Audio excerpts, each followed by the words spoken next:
This is the last part in our series. Just kind of wanted to give you an idea of something you could do to level out the floor. You might need to install some blocks to prevent any liquid or concrete mortar you're going to be using from seeping over the framing plates.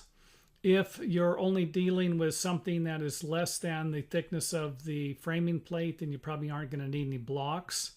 So if you only have a 1-inch sag, let's say, then your framing plate should stop everything from oozing in there.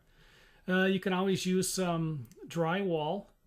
Go ahead and get started on the framing. Get started on hanging the drywall and then fill the area also. But what I'm going to kind of recommend is that you use some type of a leveling compound, a self-leveling compound, if you're dealing with anything less than 1.5 inches. And again, you'd need to follow the directions on the compound itself to see what you can use. Some of these products, they say you can only go up to a certain depth.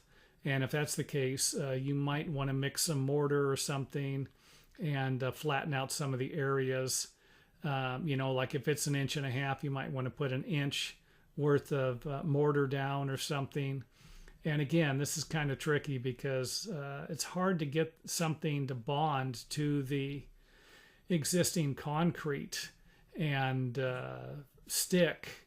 So it could be a problem. This right here, this isn't an easy deal.